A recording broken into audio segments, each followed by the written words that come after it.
Ya, sebenarnya kalau nama yang disebutkan Mas Hanta Yuda adalah beberapa nama di antaranya nama-nama populer ya. Memang sudah dikenal banyak orang. Tapi seorang Erick Thohir yang mengungguli nama-nama populer tadi ini layak untuk kita bahas lagi lebih lanjut.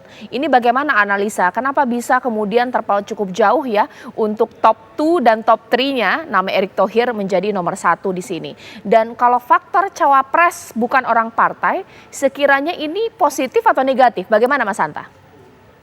Ya, yang pertama kalau secara nasional itu terpaut sangat tipis ya, selisih hanya 1%, Pak Erick Thohir dan Ridwan Kamil, itu yang tertinggi.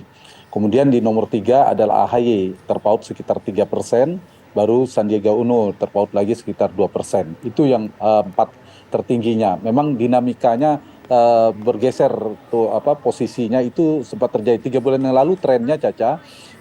Kalau kita baca tren, Pak Sandi memang agak turun sedikit, tetapi Mas AHY itu stabil, Mas Ridwan Kamil, Kang Ridwan Kamil naik sedikit, dan Mas Erick Thohir itu naik sekitar sekian persen ya, juga di bawah 5% kenaikannya. Tapi itu peta paling tidak menggambarkan ada 4 yang paling potensial.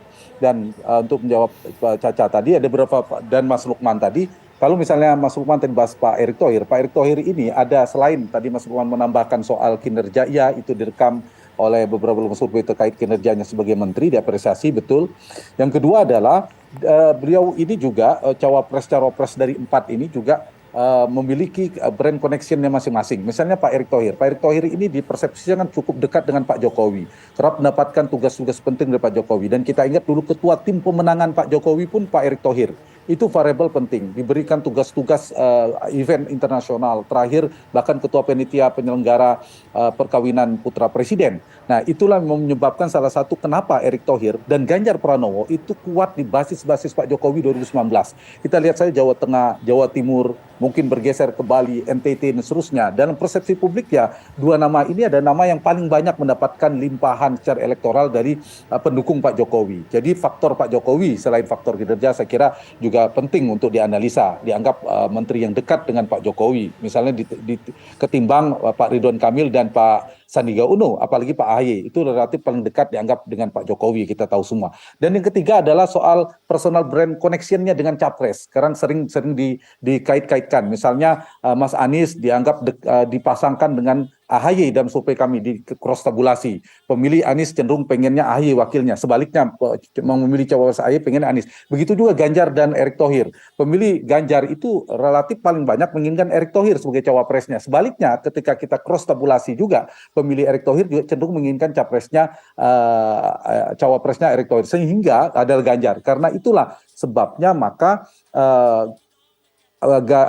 Mas Erick Thohir juga mendapatkan keuntungan secara elektoral. Dia juga mendapatkan semacam terdongkrak karena faktor dari Pak Ganjar tadi. Nah, 3 faktor itu saya kira yang menyumbang secara elektoral, menjelaskan mengapa Pak Erick Thohir cukup kuat di Jawa Tengah, Jawa Timur. Tapi jangan lupa di Jawa Tengah juga lumayan. Itu untuk menjelaskan yang seperti disampaikan oleh Mas Lukman, bahwa soal kinerja dan peliputan soal panggung menteri itu kan strategis. Pak Prabowo sebenarnya paling tinggi yang diapresiasi itu Pak Prabowo, kemudian Pak Erick Thohir yang dianggap menteri-menteri yang ya barulah Sandiaga Uno yang cukup populer.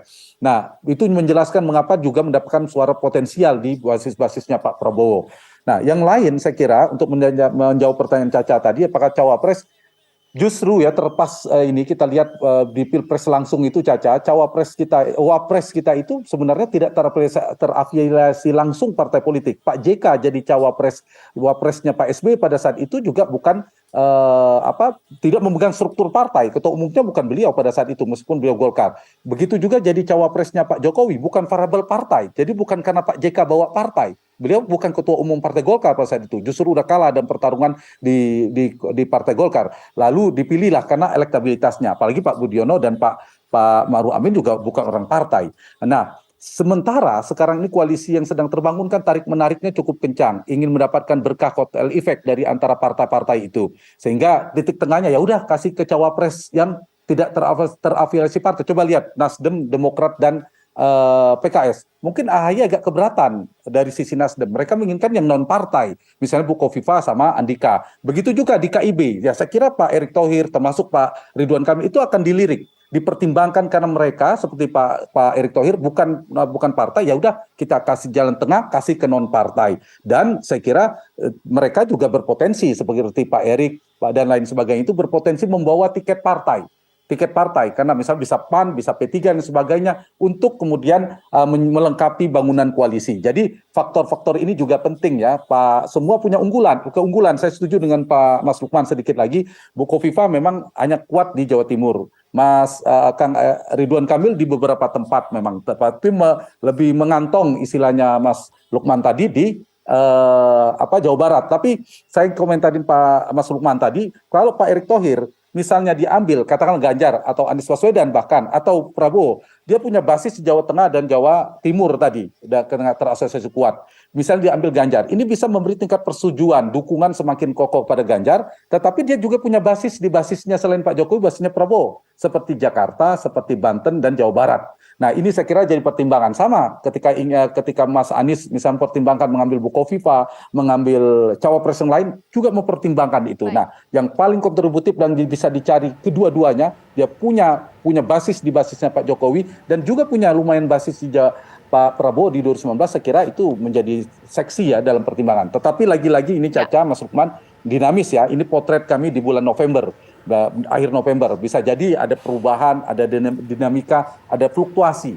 Kecuali capres itu agak sulit akan muncul nama baru di luar 3 nama itu. Kalau cawapres sudah terlihat mengarah ke 3 ini. Karena itulah kami menggunakan istilah berpotensi, baru cawapres potensial. Begitu. Baik, Mas Lukman Edy, boleh dikomentari bahwa ternyata sosok cawapres di mana Erick Thohir menjadi unggul sebagai vote getter, bahkan juga segmentasi suaranya lebih luas ya. Ini apakah nanti akan dipertimbangkan oleh sosok capres-capres yang nanti akan diusung atau bagaimana? Kalau pengalaman partai politik selama ini ya, ketika menentukan calon wakil presiden, itu lebih banyak didorong oleh modal-modal sosial, modal ekonomi, ya, modal politik gitu ya. Selama ini cawapres itu tidak terlalu memberikan kontribusi terhadap elektabilitas. Nah, elektabilitas itu dominan dimiliki oleh calon presidennya. Jadi memang di grassroots itu ketika election itu orang memilih presiden ya. Nah, tapi kan berbeda seperti Mas Hanta bilang tadi ya, di Pilpres 2024 ini semuanya kan tidak ada yang incumbent. Semuanya adalah walaupun ada beberapa calon mungkin seperti kalau Pak Prabowo masih leading ya. Beliau adalah pemain di Pilpres 2 kali sebelumnya. Nah, tetapi hampir semua adalah bukan incumbent. Nah, saya kira elektabilitas itu menjadi lebih penting dibanding Pilpres sebelumnya bagi calon wakil presiden, di samping modal-modal yang lain. Jadi artinya menurut saya partai politik nanti akan memilih calon presiden.